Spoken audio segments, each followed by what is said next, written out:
Hello, Grace Point Church. Do any of you read comics? Do you remember, like in the newspaper or on Sundays? I haven't gotten the newspaper for years, but reading the comics in the newspaper, I love comics.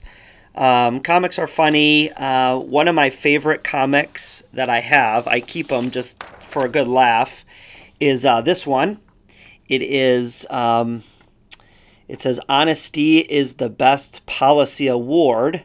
It's got a picture of someone in the church, which says today's sermon, same old, same old. I just think that's really funny. Um, can we just be honest that sometimes sermons are boring, but they shouldn't be because the Bible is not boring. I want to read you this striking quote. This comes from the book Effective First Person Biblical Preaching by J. Kent Edwards. He's a guy who I've met and really appreciate, but he wrote a whole book on this topic. But here's what it says in his chapter on titled Why Preach Expository First Person Sermons. There's a quote that says, "It is incredible that so much contemporary preaching is boring. That the Christian message should bore anyone is itself astonishing." It says the Bible is full of high drama and it's tenanted by wonderfully colorful characters. Yet somehow many, if not most, preachers manage to transform the transforming message into the pallid, innocuous moralism that proceeds from so many pulpits today. Sermons should not be boring because the Bible is not boring. If you're ever listening to a sermon and you're bored by it and the preacher is just boring, that might be an instance of him not really understanding the passage. I sometimes think of like when I'm preparing for a biblical message, I'm kind of like entering into another world. Granted, it's a world far away. It's a world from thousands of years ago, depending on what book of the Bible I'm in. But even though there's a lot of like differences between their world and our world, it's so interesting. It's like there's so much to learn. And one of the ways that I like to preach is by every once in a while, I'll do this once or twice a year, usually, is preach a first person sermon, right? Which is where I'll dress up as like a character from the passage that I'm preaching. And what I'm trying to do is I'm trying to take on the personality and the experience of that biblical character, in order to illuminate what the original author was saying and communicating to that first original audience who would have been hearing this message for the first time. Now I realize I've been doing this for quite a while, but I don't know if I've ever just given a few different reasons on why I do that. There's a few reasons that I think it's an enjoyable experience to do that. Number one, it's just different.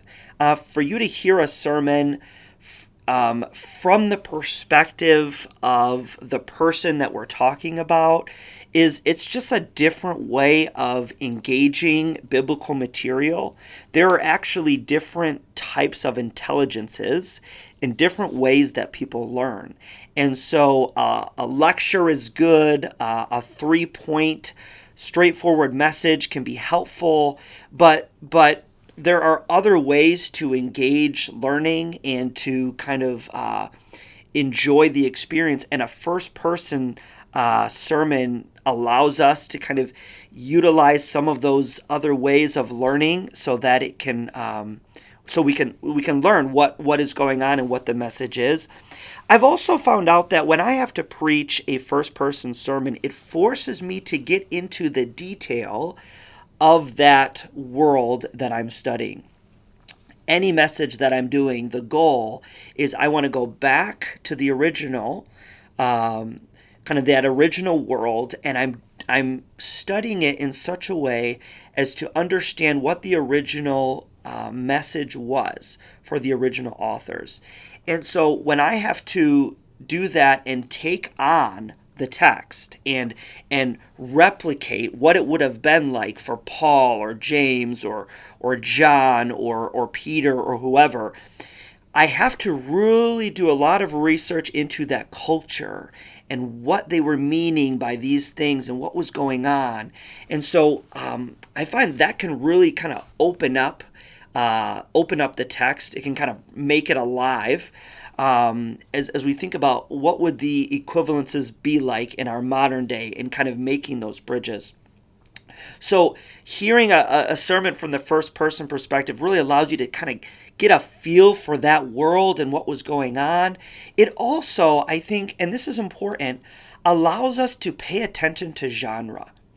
The genre of Scripture affects the message of Scripture. And so much of Scripture is a story.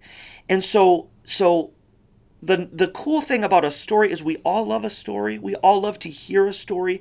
And Scripture is oftentimes telling us a story about what God is doing in His world, usually through specific people.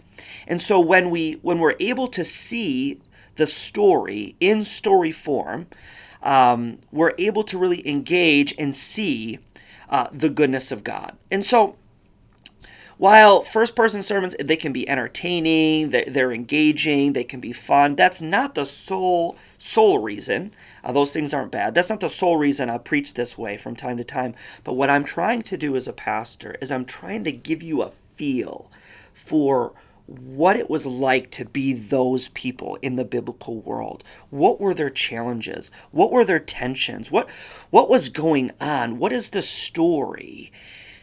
So that as we see it through that lens, we're able to capture the goodness of God. We're able to see the complexity of the world. And hopefully at the end of it, we're able to worship God and we're able to see His goodness. And we're able to learn not just about who God is, but about who God's people are. And hopefully through that experience, it becomes a little bit more relatable. Sometimes we can feel like the Bible is just, it's written so long ago and there's so many different things about it that I don't know how to relate to it. Hopefully it kind of brings Scripture to life and helps us to relate to it so we can see how the message of God in the book of Acts also relates to us 2,000 years later. So I'm going to be preaching first person very, very soon. I'd love for you to come on Sunday, but I just want to give you a little bit of reflection on why we do this as an encouragement and as a preparation for what's coming.